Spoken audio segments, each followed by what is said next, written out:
I'm put it not off really a little ready. bit. Put it off a little bit. Are we really there already? We're The clock is Do we need to okay. have a drink yeah. before we get started? Too late now. Afterwards. I Okay. I have guess a we're up and running, I guess. Are we on? For another? Yes. What show is this one now, Steve? This is the Wednesday afternoon review, isn't it? No. No, this is the Rockland Metro show. This is the Rockland Metro Yes, show. yes. I do so many shows, I just can't. Yeah. There we go. You know, and I keep thinking. we've got a great guest. Okay, We but you should do. introduce yourself. I should introduce myself. Yes. Well, everyone knows who I am, right? Right. That's you assume I'm that, the but local rabble rouser. I'm not sure you were entitled to the soul title. Yeah, there no. were a few others. contrarian. I would say that you are the Contrarian. contrarian. Yeah. Yes. Know-it-all. Yeah, my name Contrarian is, know-it-all. My Right. name is Steve Carroll, and my co-host is with me, Joe Steinberger. Yeah, and that's me. And that's you. Irreverent, senile Yes. Steinberger. And you like Okay. our guests to introduce themselves, Yes. right? So, but we have a very honorable guest. We have somebody who represents the highest office in the city, and that is. The Yeah, I wouldn't even go there because I think there are some people who think that there are higher offices. Transfer station. I am Rockland City Councilor Ed Glaser.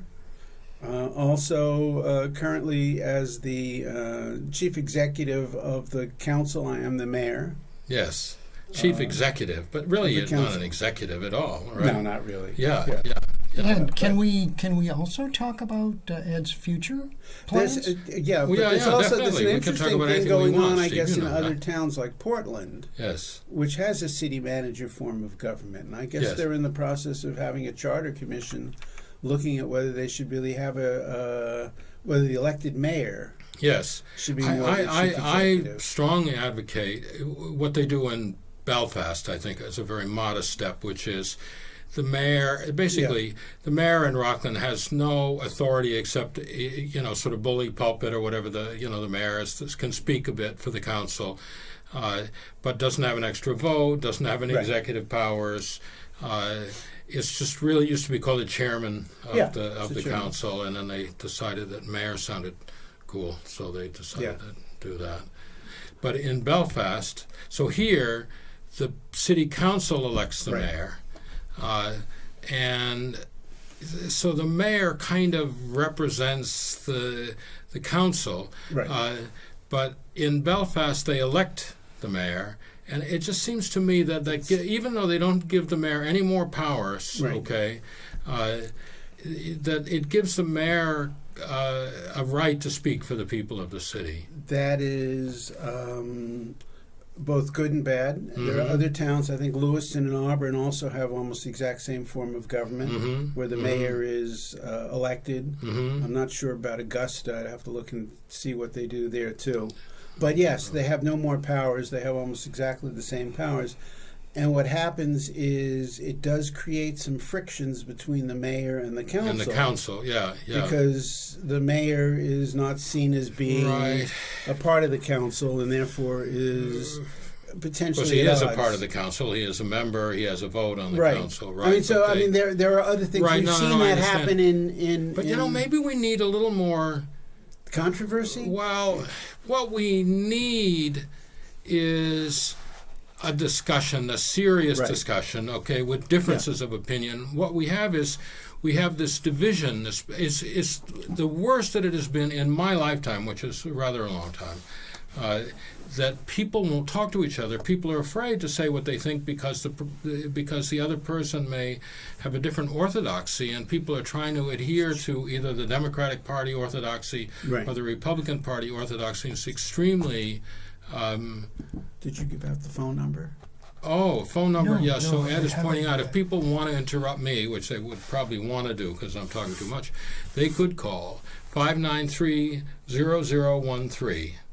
And that little light would flash right there, and we could put them on the air. This would be a good opportunity to also tell our listeners that it is the Metro Show. Yes. And you can either listen to the Metro Show That's right. on the radio station, WRFR 93.3 FM, or you can watch. stream. You can stream, Okay, right? I'm going to go there. You can stream the radio signal by going to wrfr.org, and you'll get the stream. But if you're going to go online to get this right now, live, you might as well go to maincoast.tv, and you'll be able to see us in the studio, and you'll realize what a ridiculous bunch of characters we are.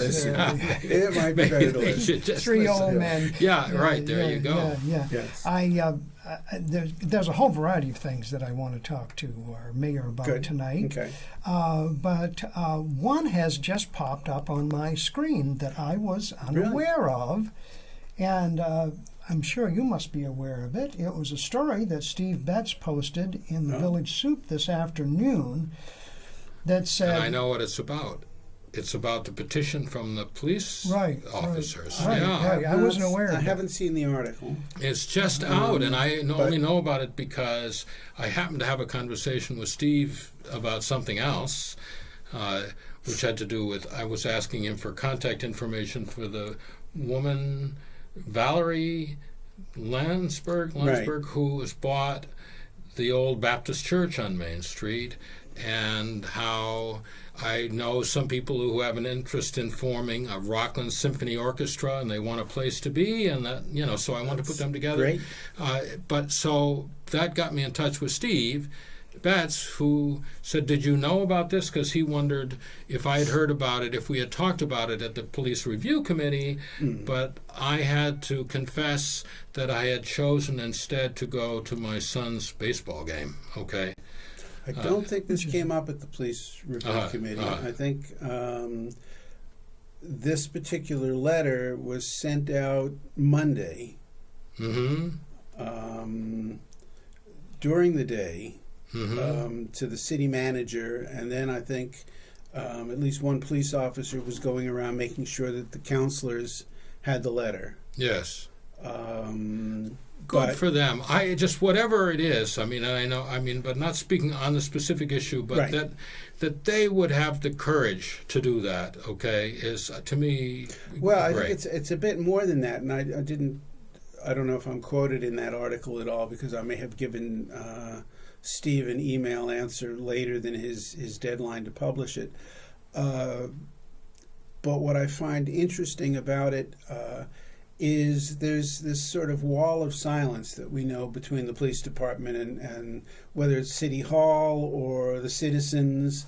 It's it's the that blue line behind which nobody ever breaks through. Yes. And this is in some ways really very optimistic in that they're willing to break through. That's what I'm thinking to is try so to nice explain about it. where they stand. I mean, I doubt it that I'm quoted in there, but you are. I'll tell you what you were quoted on. Okay, what did you say? I can paraphrase. Mayor Ed Glaser said the manager makes the decision on staff, and though the council does get a vote on the police chief, that's more of a formality.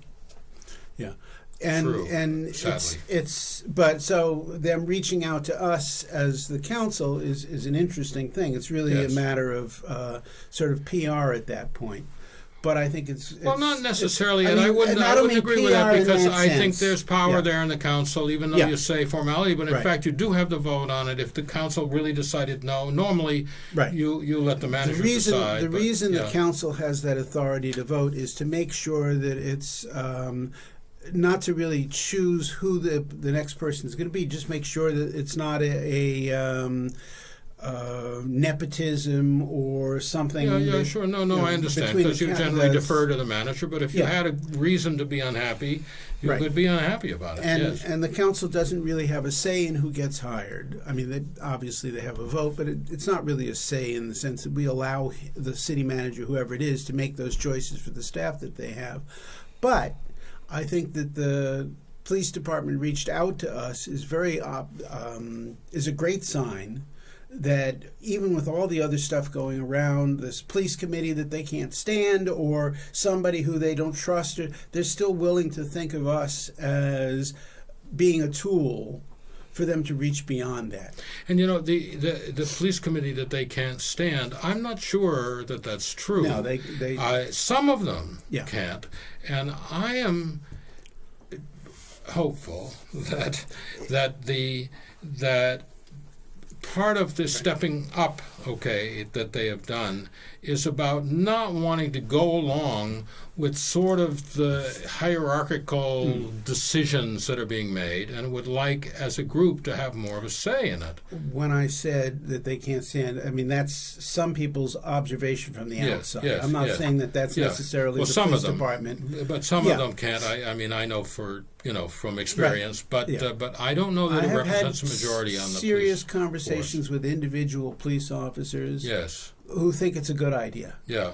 Just like any department, we need to inspect everything that we do from top to bottom. I had a chance to ride along with two different police officers, and both of them struck me as, just in character, just the opposite of the sort of bullying type that unfortunately embarrassed us with the porcupines and all of that. Most of them are not like, at least the two that I met, were not at all like that. They were extremely helpful to people in the community.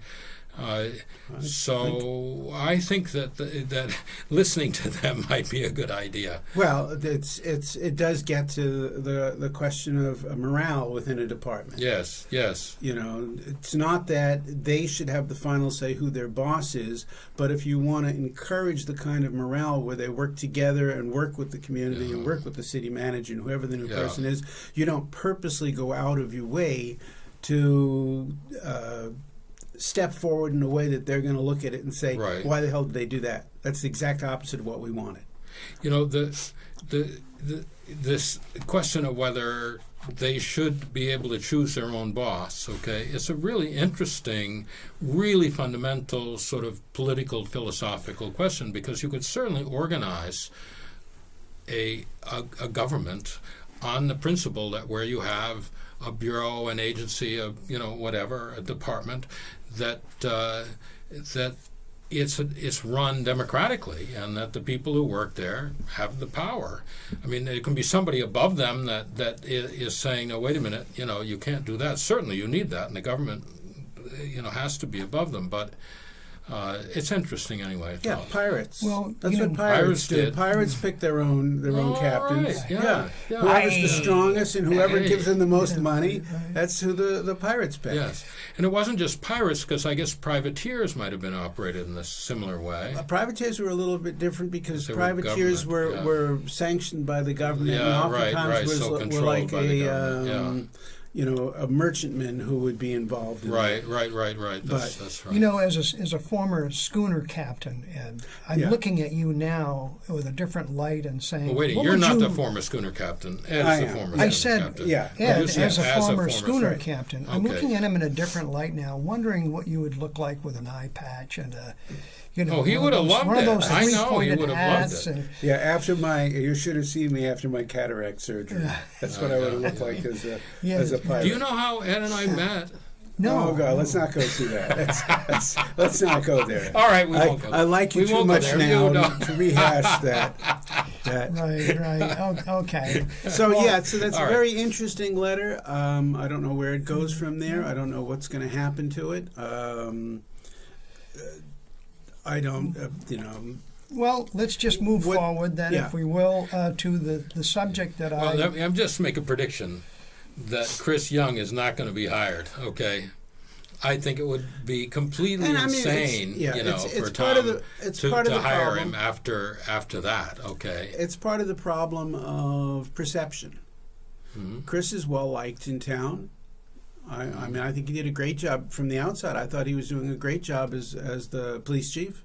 Mm-hmm. And so it is that breaking through that wall. If now all of a sudden we hear that the police didn't necessarily think that he was doing as good a job as the outside community did. Well, we've all three of us in the room tonight here have been in Rockland for a while, and we all remember Police Chief Al Aukenfels. Yeah. And I recall during that period of time that there was a lot of controversy within the department about Al. Now, Al was What was the controversy about then?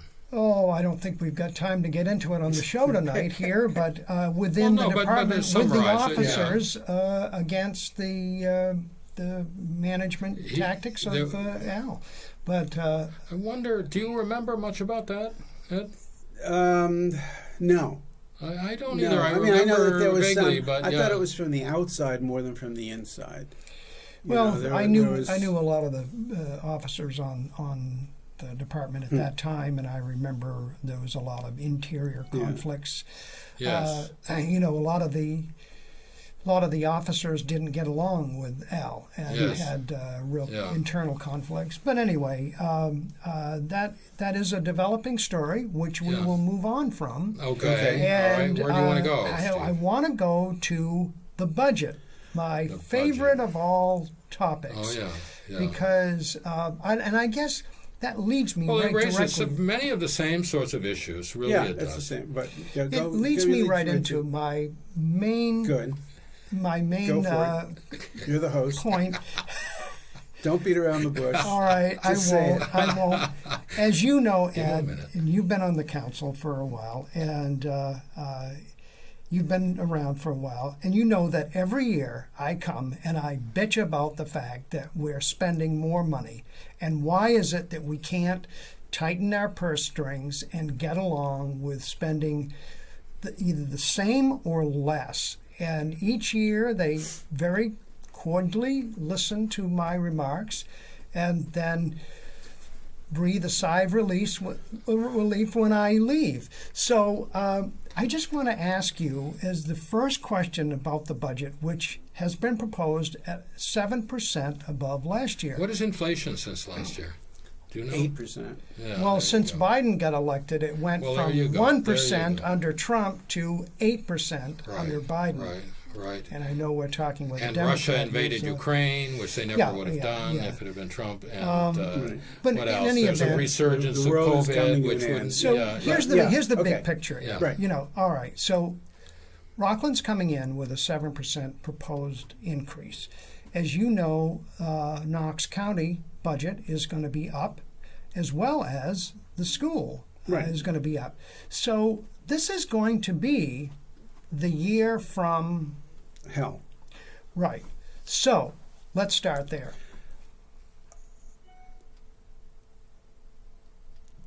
What's this? Say that Yeah, again. If you're I listening mean, to the radio, yes. that was that was me. wasn't it? That was you licking your tongue. No, it's a problem.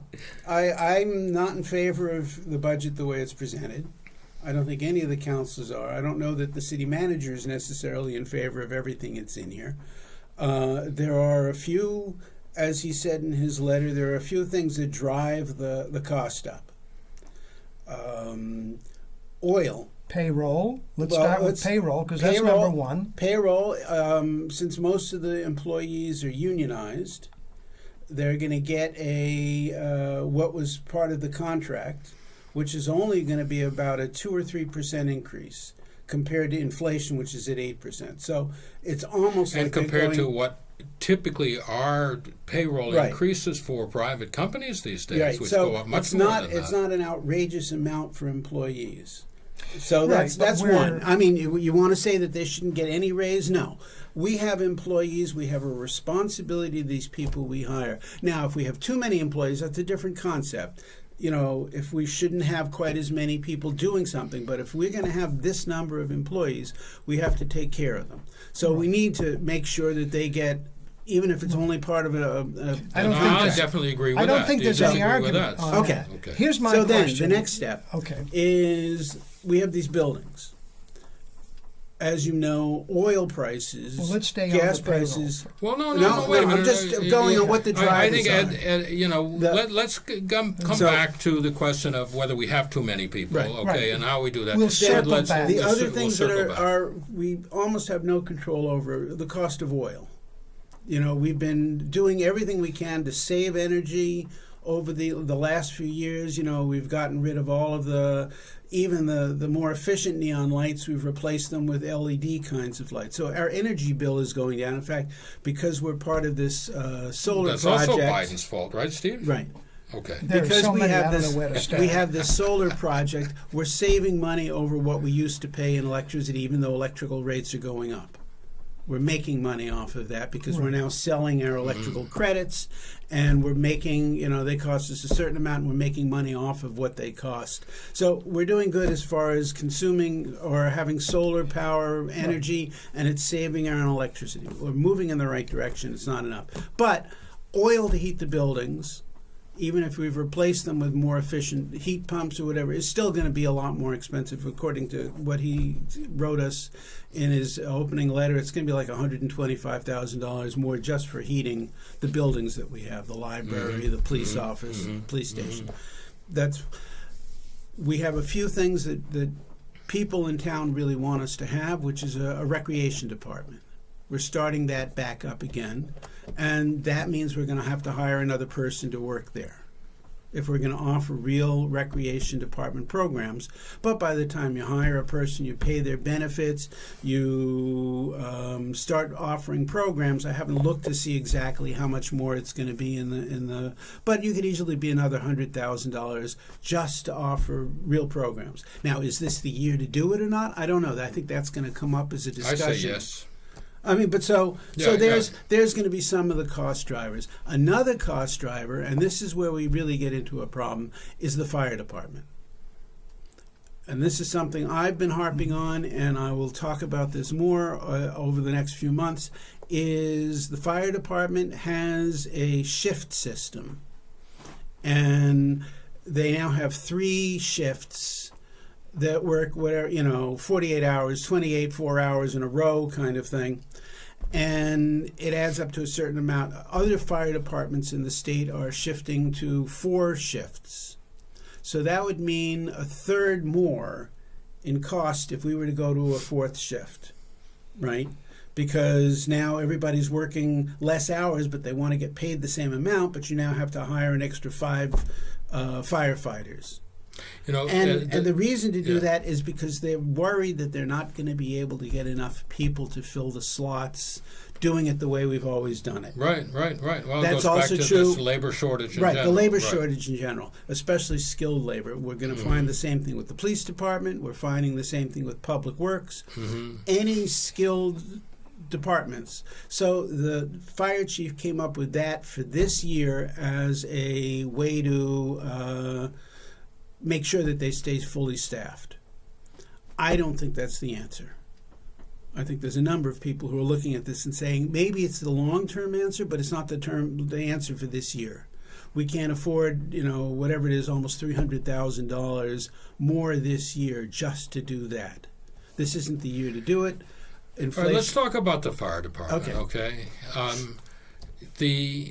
In Belfast, they have a mostly volunteer fire department, and they spend a great deal less than we spend on their fire department. Yeah. So, I don't want to act like I know what you should do, because I know how difficult it is from when I was on the council. There was no way to have that conversation. No way. Okay.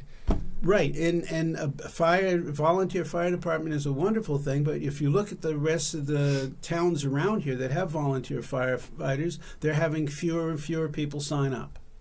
They're having a harder and harder time, and they're starting to rely more and more on places like Rockland and Camden to step in because of mutual aid. We're there at every single fire, and that's what everybody does now. And in fact, that's the interesting part is right now all of the departments respond to fires. It leaves. I think I know where you're going with this. And I mean, this kind of cooperation is something we're working on right now, and it works.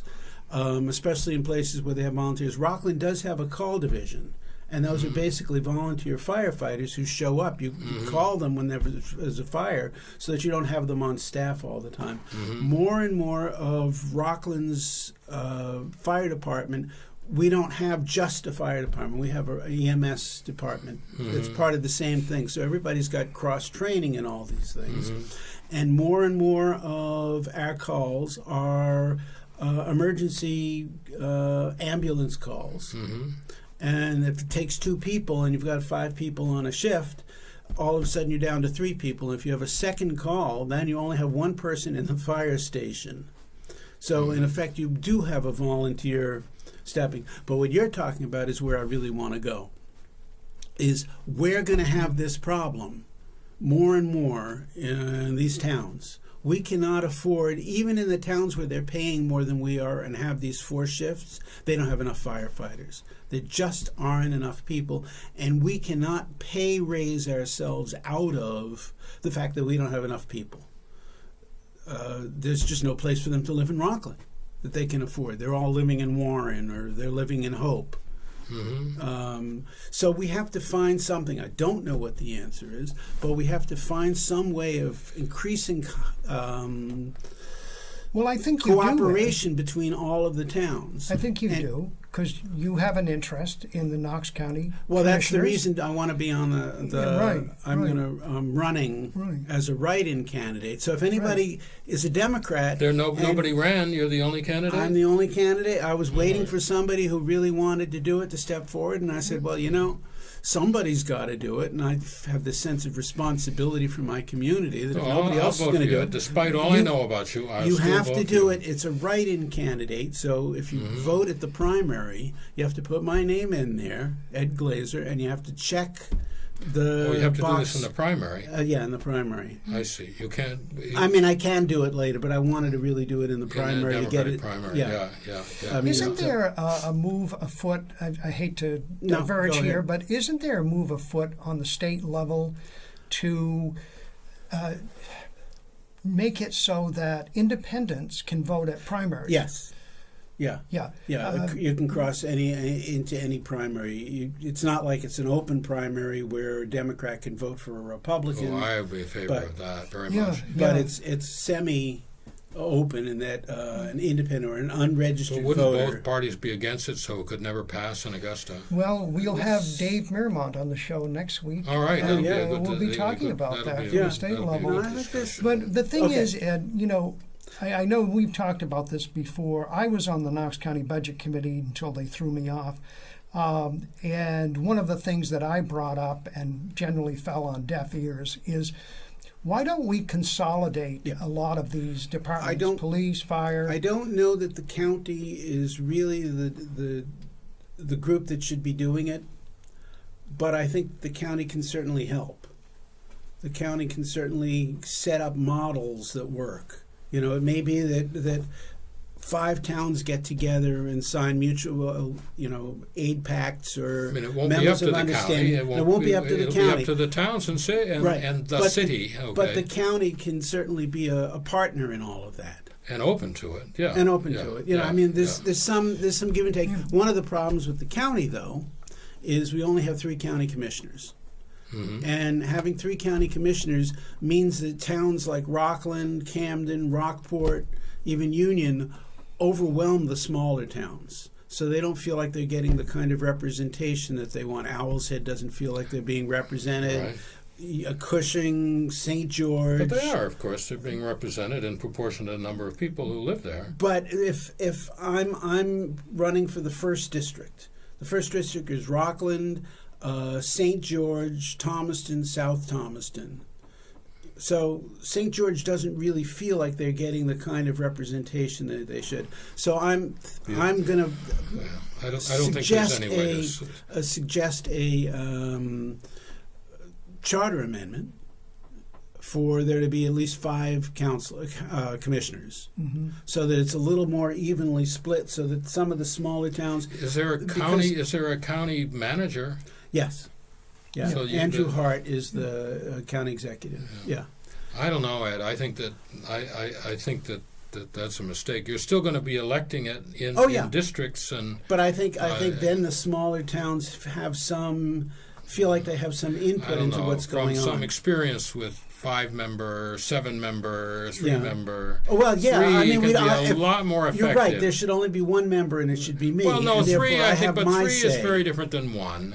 It's not just a whim of somebody, but it also becomes, I think, easier to work together. But anyway, but I think we need more voices rather than fewer. Well, now nobody is, even though there are only 3 seats. Nobody is even running for county commissioner. Right. Nobody wants it because it's. Our guest this afternoon on the Metro Show is Mayor Ed Glaser, and we're talking about the Rockland City budget, which has just recently been proposed by. Well, we've been talking about other things as well. We have. It is available, and people should know point that if they want to get in the conversation, ask a question, make a comment, all they have to do is call 593-0013, and a little light is going to flash in here, and we'll pick it up, and you'll join us. Right now, we've been talking about personnel, and I think we all agree here that trying to limit increases within payroll is not a great idea. However, on the police department, they're down like 4 or 5 officers, right? They've been down over the last couple of years 1 officer in terms of how many they could hire. We've cut down one of the officers, and the city manager has added it back, because what happens is when you're down officers, you still have the same number of shifts and you still have the same number of planning, so you wind up, some of the people have to work overtime, and you pay more. And overtime is, time and a half. Mm-hmm. So you replace that with a full-time person, and that doesn't work money. out quite. You can save money, but you then have to pay benefits. You're paying their health care and all Right. that. I guess so the it's not question- cheaper, but it keeps them from burning out. The question really is not what we do with the people we have now. Because I think we need that number of people to provide the services we're providing now. And it's a big question, is how do you continue to provide services, the same level of services with fewer people? And some of that is overtime or something. I think the bigger question is still, how do we provide that level of services with fewer people? I mean, the only way is to go ahead. I don't know. It's not like we're going to pay our way out of this. We're not going to just hire people for empty positions. Cutting them out of the budget doesn't solve any problem either. You still need those. Well, you've got people. this sustainability coordinator, which you haven't had, and you really, in my opinion, don't need. In this budget, the sustainability coordinator has been cut. Oh, okay. So shut up. The other thing is the assessor. No, you need. But we get back to the cooperation amongst towns. There may be, and why we have a police review committee, and I don't know that they'll come up with any answers either, but we may be at the point where we have to look at different ways of providing police coverage. I think If we're going to do what we're doing now, we have to keep doing it, and we need those people. But it's almost time to say maybe we need a bigger role for the sheriff's department. Well, looks like we've got a call coming in. Uh-oh. So, Watch out. Okay. All right. So you're on the air, WRFR, the Metro Show. Hi, this is Nate Davis. I've heard of you. Hi, Nate. Yes. Thanks for calling. I've heard of all of you. So I want to make a point about the sustainability coordinator, whether or not it gets in this budget or a future budget. And that is that I believe I believe that the grants and cost savings that were obtained by that half-time position more than paid for itself. So I know that it can seem like a frivolous expense, but it actually saved the city money, and I think it's important to consider. That's it. Okay. Thank you very much, thank you, Nate. Well, I'm sure Yes, that was and for but my I mean, benefit. I think you're both talking about almost the same thing. Is Nate saying if we have a sustainability coordinator, it works out very well. When we had one, he was the leading proponent for LED lights and better efficiency, getting grants that were important for doing that kind of stuff. And it was a great position, and it paid for itself. The problem is, even though we've been advertising it for the last year, nobody's stepped forward and wants the job. So by having it in there, it's sort of like a placekeeper, but it's still, by the time you add benefits and everything else, it's still $50,000 worth of expense that we may not really spend, but the taxpayers have to upfront that money. Right, so, but if so we I mean, just said, right, like for instance, I know you're still looking for a second code officer, or you're looking for the chief code officer. The assistant right now is running the show. You're looking for an assessor. Not true. No. But it's all right. But yeah, keep going. So in other words, you're looking to hire on these positions which you don't really need. Some of those things, well, we don't have an assessor. What we do is we've contracted with a company that's providing assessor services. We've been trying to work with some of the surrounding towns and work with them and hire one of their assessors part-time. And that may work out. But that also may be something that the county steps in. You know, I can see that the county could hire a county-wide assessor and provide assessing services to all of the towns. Right. And have the office there. I could see because we already have some, you know, we're already Register of Deeds, that kind of stuff. So we already have some overlap there. What about the code office? Code is a little different because each town has their own rules about code. Well, they just need to throw that book away. That's well, the biggest yeah, that would be one way to save quite a bit of money. Is just to say, you know what, 170 years ago, when the greatest buildings in Rockland were built, they had no code. Okay, and you know, people did a Our much phone better number job is than they're doing under the code. There okay? are absolutely people who are advocates of having fewer and fewer codes. Yes. Because codes... I think you're looking at two of them. Right. I was approached as a part of the mayor's coalition, the mayors. There was a bill that was before the state legislature to give the state more authority in making sure that towns didn't keep people from building smaller houses, allowed more low-income Yeah, we talked to housing. Valley about that. Yeah, and it was a good bill, and it got better as it went through the process. And I gave testimony at one of the hearings in favor of it. And, you know, there's a lot of people in town who would think that's a terrible thing. Why are we giving away some of our local property rights to allow the state to tell us what to do? But as what I said was something along the line of zoning in general, this kind of code that we have, tends to look backwards to preserve what we already have. It doesn't look ahead.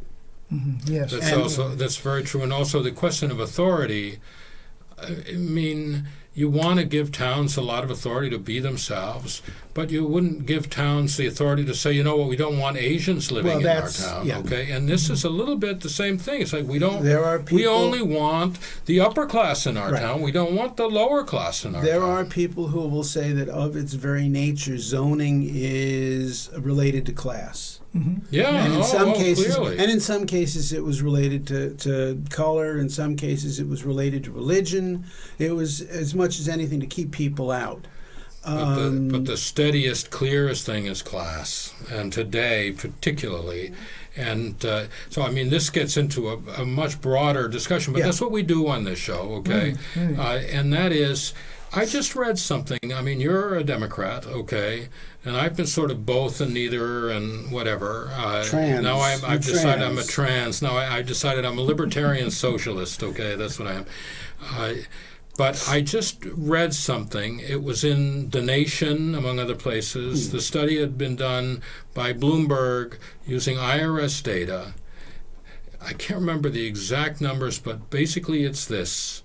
If you make over $100,000 a year, you're twice as likely to be a Democrat as a Republican. And if you make under $100,000 a year, you're twice as likely to be a Republican as a Democrat. Okay, you heard it here first on the Metro show. But it's out there. I mean, you know, and it really.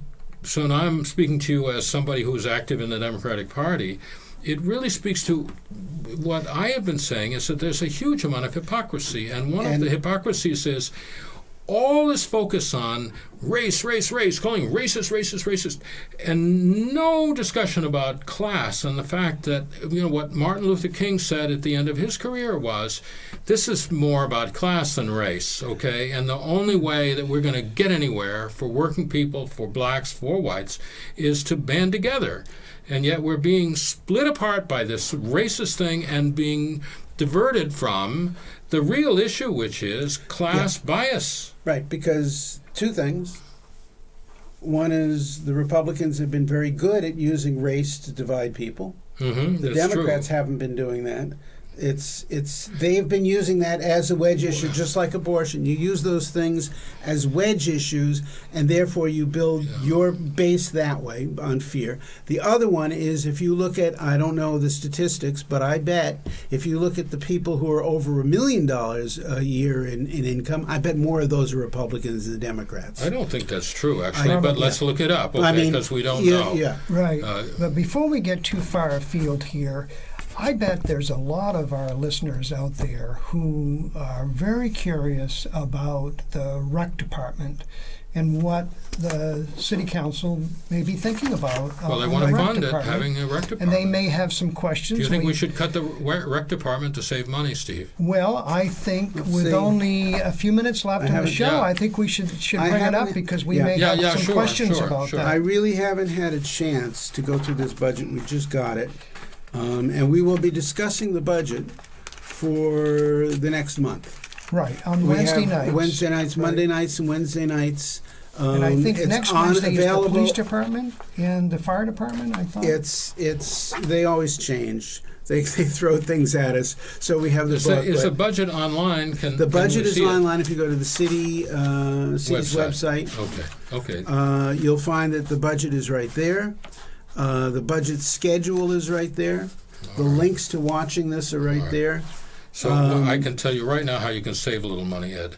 You have to use a black and white printer and not spend all that money on toner for your report. You know my eyesight is so bad I need this to help me through this. So it says in the article here that next Wednesday is going to be the first review. Right. And it's going to be fire, EMS, insurance and benefits, utilities, library, and contributions. That's what it says. Yeah. That's May 11th at City Council Chambers. According to this... 6:30? 5:30? 6:30? According to this, the Recreation Department is going to go up $125,000. 8.89%. This is just in terms of operating, in terms of hiring another person and having... Well, Ed, I know you remember this because this wasn't that long ago that the budget for the rec center got out of control. The further it was in the past, the more likely I am. Yeah, I was going to say the same thing, Ed. When you get old, when you get to be our age. All right, so let me ask you, do you remember when the payroll costs for the rec center really got way out of hand? And that was when this whole discussion about going and subleasing it to the YMCA, and that's where that all began. I will not discuss exactly why it was taken apart before. Okay. Because it gets into real politics and it becomes insulting to people. It wasn't because the payroll was too great. Okay. It wasn't because we were offering too many programs. Because when it was running and it was running well, half of the payroll was summer employees, and the summer camps more than paid for themselves. And so there was income. Yes, it looks like it's important. The payroll, but it's not. Right. It's not. Well, I just recall people need to understand that the rec department is really mainly about kids. Right. It's a place where kids can go. Right. We have a real problem. There are a lot of kids growing up poor, without support at home in Rockland. We switched over. This is something we need to do for those kids. We switched over to the YMCA, and the YMCA was great, but the YMCA was basically just running the Flanagan Center. The rec center as for basketball, which is what we've been doing recently. They didn't do much. And what we're hoping to have is a rec department for everybody in town. A recreation department, the way I remember a recreation department, should be taking seniors on a bus trip to an art museum in Portland. They should have knitting groups. They should have walking groups.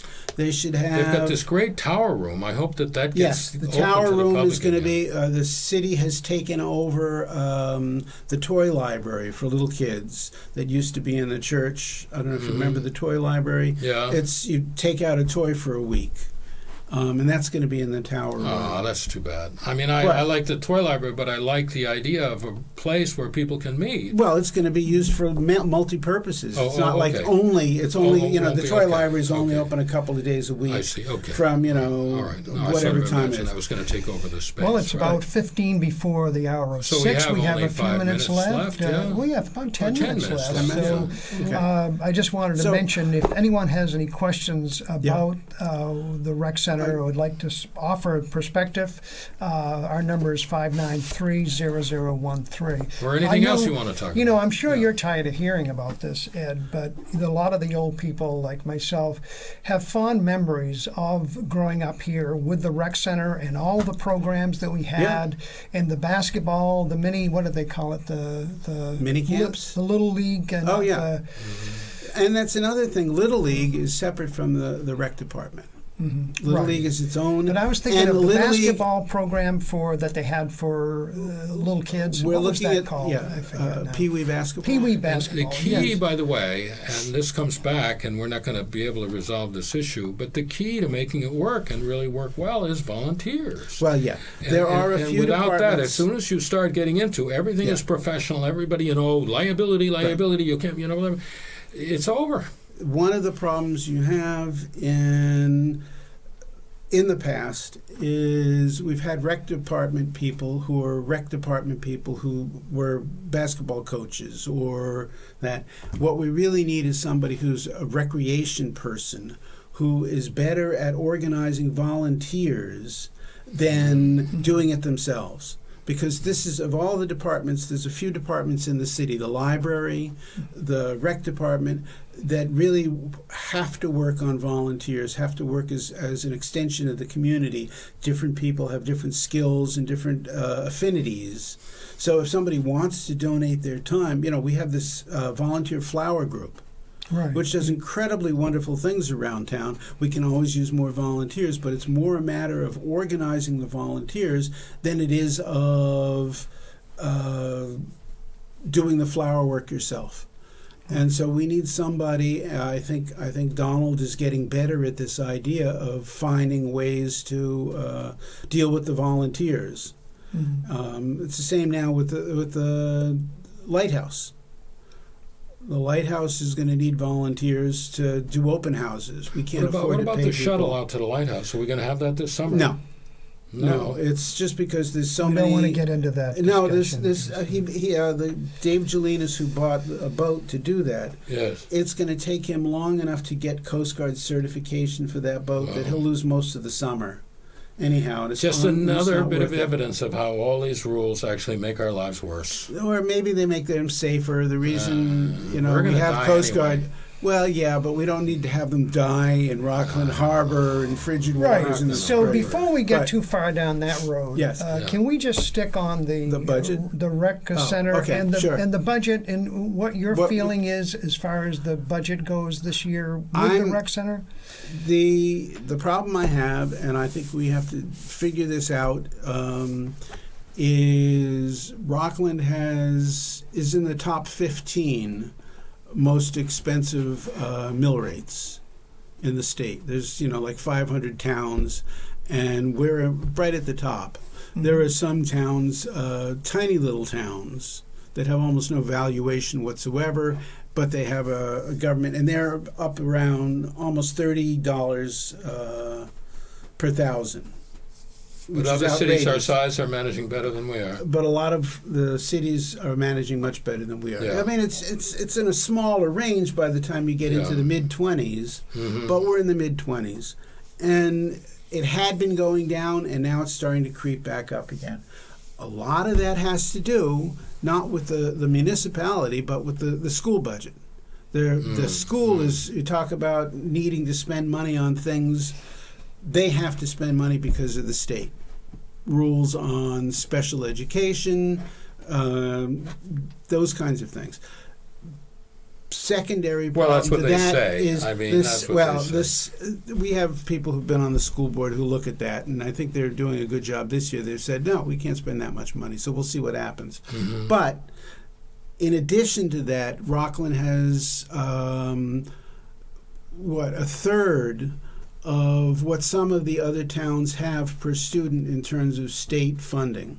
Yeah, that's also very interesting. And it's that formula. If you look at that it's formula, a formula that gives more money to Camden than to Rockland. It's a bell curve. It's a bell curve. Most of the towns are over here in the middle in terms of what they get, but that means some towns have to be here, and the formula leaves Rockland over here. And why?